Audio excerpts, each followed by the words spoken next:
Did you see him run? Did you see him run? Something that did really upset me, I was in New York, I was shooting the crowded room, and I was having a really hard time with the job just because of how taxing it was, the emotional capacity that I was having to get to every day. And I decided to delete my Instagram because I just felt like I was so addicted to this kind of false version of my life that it was just taking over. I would be on set working, I'd come and sit in my chair and just scroll. And it was becoming a problem. I was just obsessed with it, and I was obsessed to find out what people were saying and what they thought about me.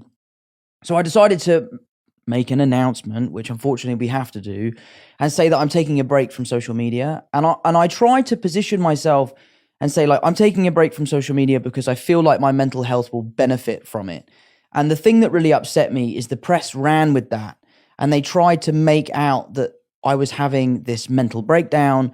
And what upset me was, if I was having a mental breakdown, that's not for you to report on. They took the story in the wrong direction, and they painted again this negative light on mental health, rather than saying, oh, he's doing it. It's okay that he's doing it, so we should all feel okay to do it too. They were saying, oh, look, he's not the perfect happy-go-lucky kid you think he is. He's having a nervous breakdown in New York.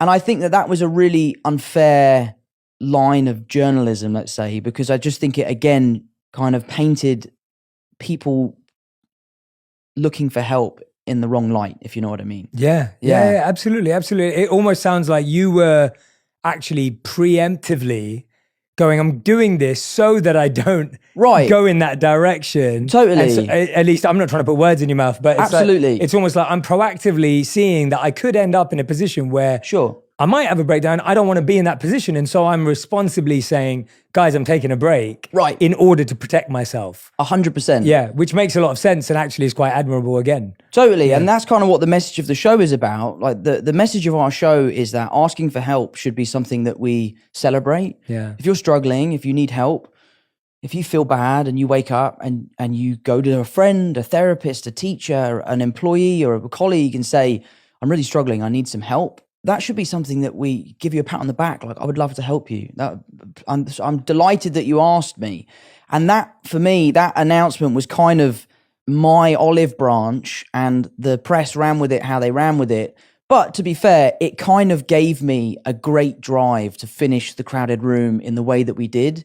To, like, if you're not going to listen to my personal message, then you have to listen to the message of my show. Yeah. So it kind of went hand in hand.